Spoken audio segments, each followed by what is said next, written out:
where they're at, right? And that Edwards challenge is a really good example of something that like, hey, there's going to be an 800 mint. Let's say it's 800 mint of this thing. And how many of the people that are getting it are going to list it? Like it's going to be I would imagine a pretty small supply of people that are going to be listing it.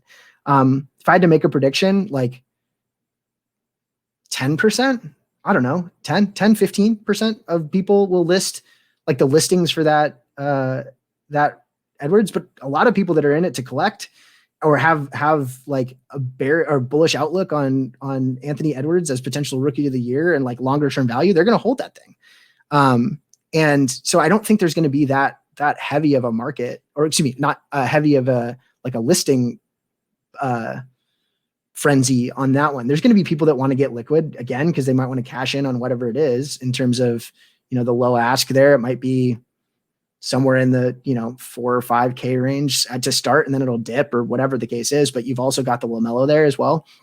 And, this has been teetering up and down. It was up near 4,700 and then dropped down to like below 3,000. It was like 2,500, if I'm not mistaken, at one point. So let's take a look at the listings here.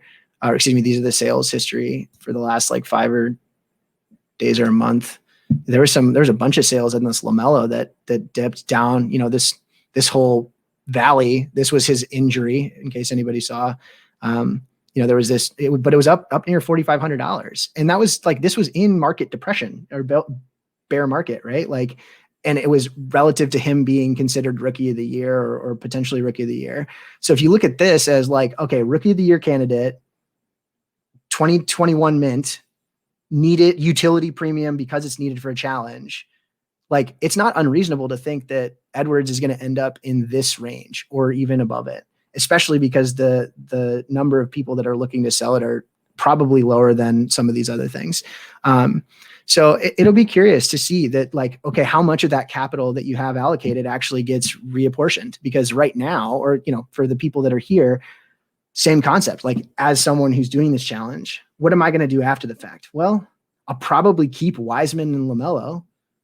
Like, I don't, having those things tied up, like, I'll probably keep those.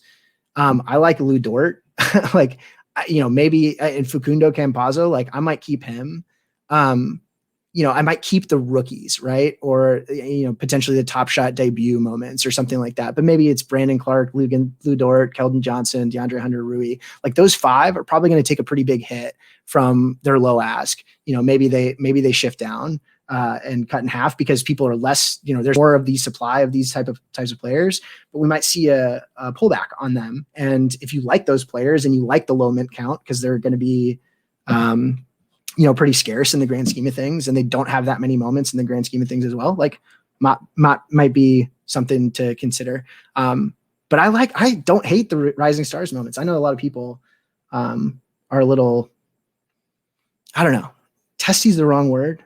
They're like maybe jaded by it. And I think a lot of it has to do with how much stuff came out at the same time. It's just like a lot of things to pay attention to.